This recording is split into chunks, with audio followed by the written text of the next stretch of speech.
Steve Brown. Brother, how are you? I'm good, Carson. How are you? Good, man. So great to finally get you on to chat and catch up, man. I know you've been crazy busy with everything, so your schedule's always busy, I know. Hey, man, it's a good problem to have, but yeah, I'm certainly blessed beyond belief to be a busy working musician for the better part of 35, 36 years now. And man, I'm Wow. getting old. Hey, bro, you don't look it, dude. Well, there you go. Oil of Olay. Is that the secret? Is that the secret? Oh, I don't know. I don't know. This Healthy living, man. true that. This game I know probably helps keep you young too. So this Oh, game. it does. Yep. Plus, I have an 11-year-old daughter, so that helps as well. Oh, I'm sure, man. I'm sure. So many projects and many hats you wear, you know. Let's just touch on real quick to start with. I mean, Trixter, Wizards of Winter, engineer, producer of numerous artists. Recently, Ace Frehley's new record, you know, Ace Frehley from Kiss, Oh yeah. 10,000 volts. Here it is. Boom. I got my first copy last night, man. I haven't Oh, even opened it nice. yet. I'm still in awe of it, you know. So Dude, and excited here. Check that out. oh man, So excited. But yeah, that is killer, I bro. had to do Killer. that. I'm sorry. Oh, bro, that's awesome. I want to see that. And congratulations, man. Seriously, it's awesome, bro. Awesome. And I think you guys, I think all the reaction so far, man, online from everything you guys been putting out has just been killer. It So has. You know, look, at the end of the day, it's music overpowers bullshit, that's right. and we made a great record, and it's the best record that he's made since his 78. It's the most consistent, the best production he's ever had. It's all of the elements finally aligned for Ace, you know, and that was my goal and his goal when we got together was to make the best possible record that we could make, not only for the Ace Frehley fans, but also for the Kiss fans all around the world. Because, you know, look, even Kiss, you know, I've said it numerous times. This is 10,000 volts is the most consistent Kiss related record since Kiss's Revenge record. It's Wow. 11 great songs. Even the instrumental has a high quality to it. And these are the most concise songs. And Ace has said it numerous times as well. He said this record is very reminiscent of Rock and Roll Over. Oh Very man. concise, short songs, and there's no fat on anything. So it's Exactly. really a testament as well to, you know, the both of us just really caring about, you know, the fans and wanting to make the best Sure. record we could. Well, so far, man, everything I've heard, you guys have done it. And I think all the fans are very pleased. And you know, Rock and Roll Over, that's man, that's one of my favorite Kiss records ever. So Yeah, to compare it just to that too, and I think it's because of what you said, because of those, you know, just power driven record from beginning to end, Rock and Roll Over. exactly, exactly. Absolutely. And like you also touched on, worrying about just, you know, the song on the record, and every one of them being just awesome. And I think I haven't got to hear the whole record yet, so but I know from what I've heard so far, killer, man. Killer. I think Yes, you're the right guy for the job. you won't be disappointed. Well, I mean, look, man, this has been my thing. And, you know, when it comes to making music, no matter what I do, whether it's Trixter, Tokyo Motor Fist, producing some, you know, like that young kid I'm producing, Kobe Reese, and Right. or working with anybody, whether you're a big artist or small, when it comes into my studio, my promise to everybody is, and like I even told you, Mhm. whatever we do is probably going to be the best thing you've done in your life at that point. And it's because when I sign up to do something, my name is on it, Right. and I just can't let anything go that isn't, you know, doesn't pass my level of where it needs to be. And Sure. because, man, when I was a kid and when I was starting out, I was always so disappointed in our demos, and even when we made the first Trixter record, we ran out of money making that first album, and we didn't have the budget to hire somebody like Chris Lord-Alge or Bob Rock or Mike Fraser, one of these great mixers, to mix it. And that was the final element on the record, and it still drives me nuts to this day Sure. that we couldn't scrounge together the amount of money, and we basically had to settle for rough mixes that were the final record. And look, the success, it worked out, and there was a silver lining to that, but it was never, I made a conscious effort and a promise to myself that I would never ever be slave or have to rely on other people to Right. make my music sound the way I want it to sound. And that's why I built this studio, and I learned how to become a producer, a mixer, a mastering, an editor, everything, all the above, because I don't want to ever have to rely on anybody else. And that's where I even Sure. took it a step further and became the lead singer, because I didn't want to have to deal with anybody. So Yeah. whether I needed, I can basically do everything, and that's just the way I like it. It's kind of like Mutt Absolutely. Lang on steroids. Yeah, totally, man. That seems the way, and you know what? How about great timing for 2024 and 2023, just recently, whatever. It kind of seems like that's kind of the way to really go about making records now and stuff too. And so many people are doing it in their home studios and stuff. And Yeah.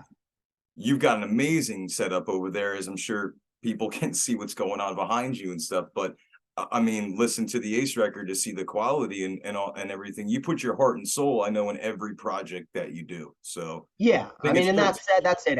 And at the end of the day, the Ace record, of course, 1978, Ace is the reason that I started playing guitar. Ace Frehley and Eddie Van Halen were the two Right. reasons. And it was Rock and Roll Over, the record we talked about, and Van Halen 1. Those two records changed my life, and I've been blessed over my career to be, I had a 30 plus year friendship with Ed Van Halen, Wow. and to be friends, and I've been friends with Ace for 30 plus years, but over the last year and a half we've become, like best bros. And it's just really, I pinch myself a little bit that 8-year-old kid from Paramus, New Jersey is going, holy shit, Steve, can you believe your life? But you know what, man, I've worked my ass off to get to this position, and at the Deserved. end of the Yeah. day, I love what I do, whether it's working in my studio or playing live in any fashion. I just love every aspect of this business and doing an interview with someone like yourself. So, Uh, again, thank you for caring and wanting me up for your show. oh, dude, thank you so much for doing it, man. Thank you so much. I mean, seriously, man, it's way cool to have you on. And we have spoke in the past about possibly doing a project together, and I would still love to be able to do that. I was in the middle of stuff with Bumblefoot at the time, and Sure. it just didn't link up at the time, but still I mean, I'd love to whenever you weren't busy with Ace and all your other endeavors. So, but I'm Well, sure we will. I'm sure we will at some point. It'd be you're great. right, man. Of course we will. Absolutely. So, real quick too, I don't want to take too much of your time up today. I don't know how much you have, but just you said when you were really, really influenced, obviously, by Ace and Kiss and Van Halen. Was there anybody else that really inspired you, even a little later on in life on the I mean, guitar? oh man, there were so many influences. Again, um, uh, I was Probably I hard to was name enthralled everything. by it all. Randy Rhoads was a huge influence, and then a lot of the '80s guys. That I don't think get enough attention. Randy was a huge after Ed. It was like I really dug Randy because that was the first time I heard like classical and harmonic minor Like, scales. And I'm like, wow, this sounds so different, and it's very musical. And I read up on him, so he was a huge influence. I had I don't know if you remember when we were kids, we didn't have YouTube and all the cool things that yeah, guitar players have nowadays. yeah. But back when I was a kid, we had this cool cassette and tablature book called Starlicks. Oh, which okay. I bought the Randy Rhoads Star Licks, and it was Nice. basically this is lick number one, and it was the lick in the solo to I Don't Know, Oh down, man. down, that cool blues lick, and then it's here's lick number one, played fast and played slow, and that was my real introduction to learning tablature, but that was a huge influence for me as far as learning the Randy Rhoads stuff. And then after that, look, man, I love Brad Gillis. I loved all the Ozzy guitar players, Yeah. Jakey Lee, George Lynch, and Warren DeMartini out of all the 80s guys was definitely one of my favorites behind Ed Van Halen. There was just something about Warren, his playing, his stylized and phrasing, what he did was just so it just spoke to me. And I Right, think he man. was Yeah. definitely one of the top, behind Ed Van Halen and Randy Rhoads, Warren DeMartini. And I got to always give Warren because he's such a friend of mine and I love him so much. His two riffs, the riff for Lay It Down and You're in Love, behind Unchained, are, in my opinion, the two greatest drop D rock guitar, hard rock riffs Oh, ever. cool. So it is drop D in that. Okay, I didn't even Oh, realize it was yeah. drop D. Oh Oh, man, yeah. nice. That's Yeah. awesome. Awesome. So, and band wise, it was Def Leppard, of course. Def Leppard, I don't know if you know the story, but they're responsible for me starting Trixter because Oh, I I didn't read know. in No, I yeah, I had no read in idea. Circus Magazine that I read this article about them when they first came out, probably 1980.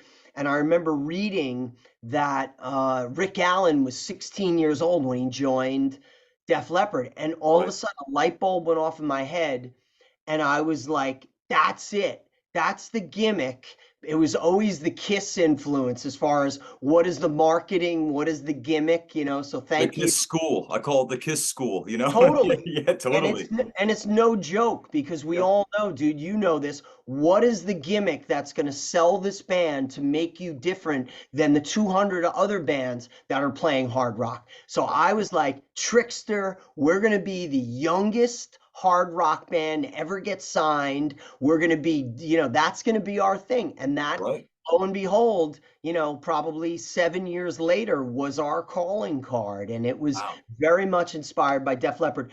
Of course, I love the music from day one. Rock Brigade's still one of my favorite songs. Yeah. And then after that, it was Motley Crue, and then Bon Jovi, of course. Yeah. Bon It Jovi being exploded. Jersey guys. I got the first record when it came out, and I was in love with those guys, and especially the fact that it was Jersey, and it was like you could relate to them. And I mean, I was like, Totally. it was like Bon Jovi spoke to me on a level where I saw John and Richie, and I was like, that's how I want me and Pete to be. You Right. know, Richie Sambora was a huge influence to me because that was the first time I go, wow, you can be a lead guitar player, but you can also be a lead singer. Right. Because Richie, I mean, look, we all know Richie was a better singer than John ever was and still is. Yeah. But, and I love Totally. him, man. And so fast forward, John Bon Jovi, and I love John. He's my bro. He was the first guy to get behind Trixter in 1986. Wow. And he really believed in us. And it was a very, very pivotal moment because it was right before Slippery When Wet took off. And we sort of, Trixter, we were able to ride that Slippery When Wet Bon Jovi success wave as Skid Row was. And we That's what I became, was gonna ask. Yeah. yeah, we Skid Row, I became know, had a similar start, right? yeah, yeah. With Bon Well, I mean, Jovi. a little bit, and John was very instrumental in hooking me up with, Snake and Rachel and Scotty and becoming friends with those guys. And we wound up using the same lawyer as them, this guy Michael Wow. Guido, who signed, helped Skid Row get their deal. And so it was very much the Jersey syndicate mentality where Yeah. brotherhood, that was as they like to call it. So, Absolutely. I you feel know, that here with us because you're a Jersey guy, I'm a Jersey guy. And so far on yeah. this podcast, so far, all the guests have been Jersey guys so far. Every single one. You're the fifth one, but everybody so far, Yeah, which is well, and really and they're cool. all, and I know all the guys that you're talking about, and every Yeah, one of them is cool. So yeah, there's totally. definitely something to be said for that, and I've spoken about this numerous times. When we went out to do the first Trixter record, when we went out to LA the first time, and Hmm. I noticed so quickly, and I think we all did in the band, PJ and myself and Pete, we noticed how different the LA band mentality was, where it Sure. was so dog eat dog. And I remember the first time we went to the Sunset Strip and seeing bands putting up flyers on the telephone poles and taping them to lamp posts, and then seeing another band come walk up and Put it pull right their over there. shit down.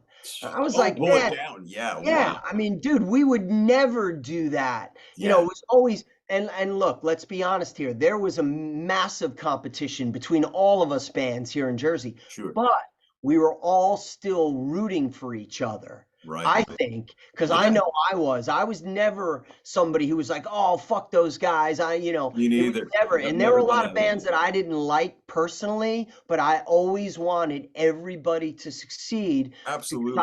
I always believed that it would be good for all the bands. And I I think, agree. look, Trixter, whether you liked us or not, we helped a lot of other bands Right. go to their success, whether True. it was immediately after us or even years later for, the influence that we had. Right. Absolutely. I couldn't agree more, man. I couldn't agree more. Yeah, I've always been somebody too who's like rooted just for everybody, and always want to see my friends and others succeed in the same game, and you're right, it helps. I think it helps too. It helps just the scene, Yeah. and I would love to see like the channel Vice. I would love to see Yes. like a Vice documentary or something on like the New Jersey see music. It'd be so great to see something like that. It's coming. I was involved with one that Oh, is finishing up. I'm involved in a couple documentaries that are going to be coming out in the next year or two. And so yeah, well, there you're you gonna go, see, guys. I promise you, you're gonna see it. That's awesome. So there you Yeah. go, guys. Steve's got some DVDs coming out and some other I stuff don't going. know about DVDs, Well, man. where it go? Netflix maybe or Yeah, Hulu yeah. or Well, streaming streaming? certainly, sure. Yeah, some But streaming site soon there though. exciting. There's exciting. Yeah, I just filmed my parts last May for the Nothing But a Good Time documentary that my friends wrote Oh, the book. cool. Rich Beanstalk and Tom Beaujour wrote the book, and they Gorilla Flicks, the guys behind Jackass and stuff. They did the documentary, and it's going to be spectacular. So that one's not out yet. Nope, it's Okay. I don't know when the release date is, but I believe it's sometime this year, and I believe it's going to be on Paramount Plus. Oh, awesome, And then awesome. there's another Definitely. Jersey one called The Jersey Sound. I think that's the title. We still don't know, and I've been heavily involved with that. My One of my Okay. best friends, Mark Helbach, has been one of the producers on it. So I think it's I've heard some rumblings of that, and yeah, yeah, people look out for that stuff because I know it's going to be way cool. yeah. Way cool. I'll be looking for that myself. Johnny Z, apparently it has Johnny Z's last ever interview on camera. So Oh, very wow. Wow. heartwarming on that front. God bless Johnny Z. I think, yeah, seriously, man. I think this is going to be a pretty cool year. It's shaping up to be a pretty Yes, it cool year. is. Definitely 2024. And my birthday is February 24th, and I know that's the release of the Ace record, right? It is, my man. Well, happy birthday. Thanks. Somebody's gonna have to buy you a couple copies. Yeah, that's right.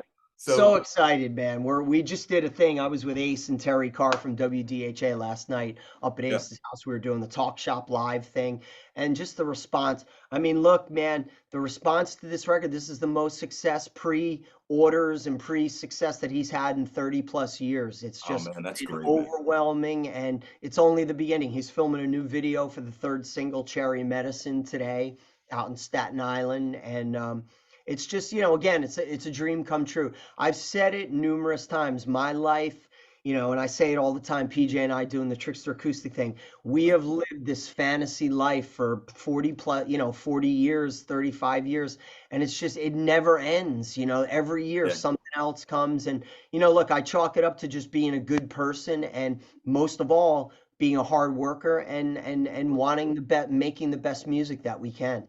that's awesome, man. I think you represent all those things, and you're a huge inspiration to me too, man. So just know that, me and a lot of others, I'm sure. So Wow. just know that. And as another Jersey guy too, it's just so cool to see you successful and just with everything that you're doing, man. It's awesome to Wow. see. That means a Um, lot, brother. That's what it's all about. And That's all we can do is just, positivity. I don't have to tell you, man, with all the negativity in the world and especially with the politics and this and that, man, music is one of those things that brings everybody together, Yeah, no matter sure. what your beliefs are. And man, and I'm from the school of rock and roll, man. I'm an Yeah. entertainer. I don't get involved in politics and voicing my opinions on that. I'll leave that to the professionals.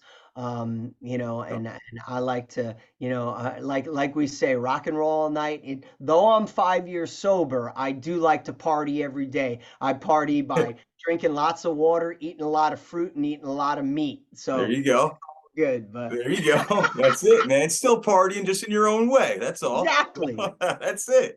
And hey, bro, it's about staying healthy and keeping well, and so we Right. can see you do more awesome stuff. You know what I mean? And Bet. And we real got, quick, the other thing we got, you see that green guitar? We got my SBS guitar line that just launched last year, and that has been flying. The guitars have been flying off the shelves. We just got the new models, the showroom series. So, they look killer. I saw some of that stuff. yeah, And it's awesome. again, it's one of those dream come trues for me to have my own guitar company. My partner Jay from Guitar Fetish, we started this dream about 4 years ago and got through the challenges of COVID and the pandemic, and we were able to get these guitars. They're unbelievable guitars at an incredible price, Where can and people pick these up at? there you go to guitarfetish.com. It's only online, and that's how we're able to sell them for 379, 359. And we have a Wow. custom series model that's $259.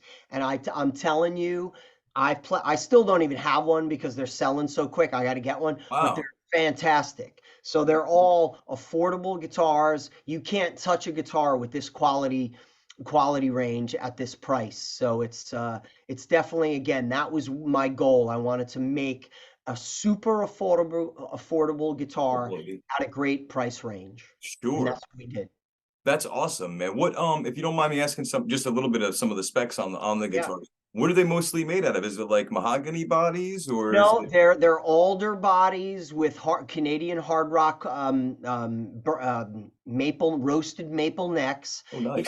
And the alder, that's that was Ed Van Halen's Frankenstein was an alder body. Right. That's the sound of rock. I think whether it's poplar, we have the CS series, which is the $259 version. That's poplar's a cheaper wood, so it's made Mhm. out of that. But it's very much a Van Halen style guitar. Okay. It's Yeah. got the great neck and it's got a neck joint that you can get up high. Oh My nice. custom wound pickups, the SBS Steve Brown sound pickups.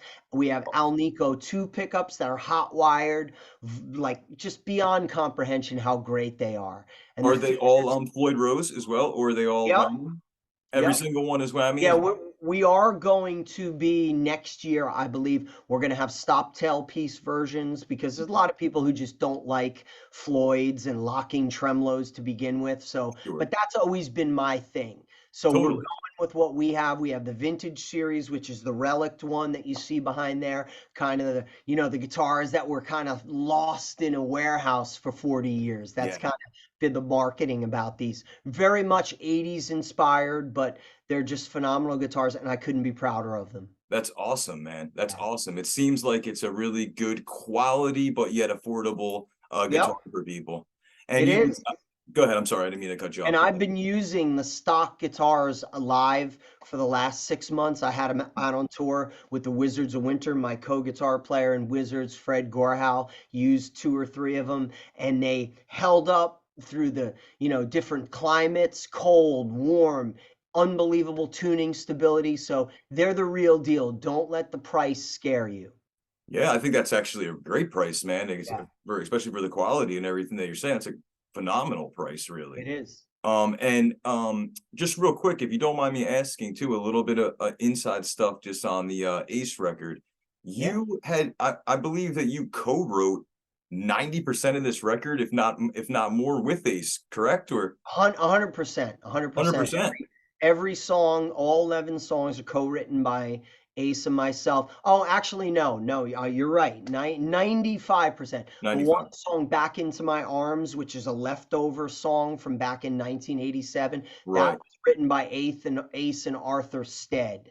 Okay. But everything else is written by me and Ace, and then we have a co-writer, David Julian, on two songs who co-wrote 10,000 Volts and Cosmic Heart, which is the third song on the album. And again, Wow, man. it's just track for Awesome. track. It is just an awesome hard rock record. I think it's going to wind up being a lot of people's, top records of 2024 for sure. I think so, bro. And multiple drummers on the record, right? Yeah, yeah, luckily we were able to get Anton Fig, Ace's original drummer from the 78 solo record. Anton played on three songs and look, Ace and Anton, their history together and their sound. And I got to see it firsthand because Yeah. Ace didn't even have to tell Anton. He just said, Anton, listen to the song and you'll know what to do. And sure enough, he did it because we had Joey Casada who played on like 5 or 6 tracks on the record. He Right. played on two of the songs that Anton replaced Joey's drums with, and they were great. Joey's a Yeah. Oh, phenomenal he's a drummer. great drummer, man. A great guy too, Joey. Yes, but just different. And Right. Anton took it and without saying anything, he took the songs to the next level. But Wow. Joey's on a majority of the record. Anton's on 3 songs, and Ace's drummer Matt Starr, who is his live Right. drummer for the last couple of years, is on one of the songs Up in the Sky as well. Oh, cool. So three different drummers, it seems, made up the Yep. whole record. And you're playing guitar and vocals on many of the tracks, I'm sure, right? Yep.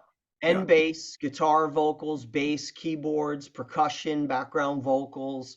PJ Farley from Trixter's on 2 songs. He played bass on 10,000 Volts, and he Oh, also cool. played bass. He also played bass on Back Into My Arms Again, which was Oh, a man. tribute to the late great John Reagan. PJ basically learned John's original bass part because he's on the demo for Back Into My Arms. Wow, So that's we, pretty we cool did to that. know, man.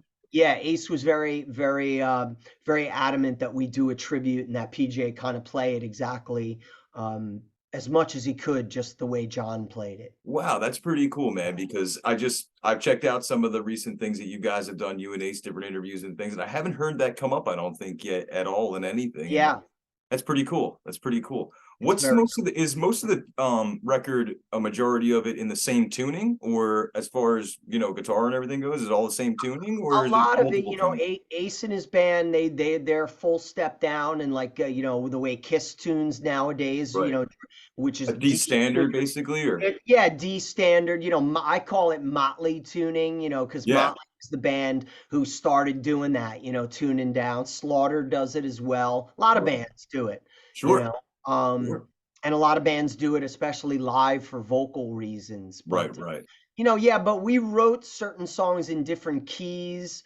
But we were able to, most of Ace's guitars are in drop, so I would just be like, Mhm. oh well, we wrote it in standard, but we're dropping it down, and you got to play it a little bit different. That So was kind of my question was, did stuffs ever come up in demos in like a different key? And then you said, let's bring it to what fits. Basically, my question, I guess, is did you choose the tuning based on the song and what fit that the best, or was it more so just like, we're using this tuning and no matter what we wrote the song in, we're gonna bring it to to the record's tuning.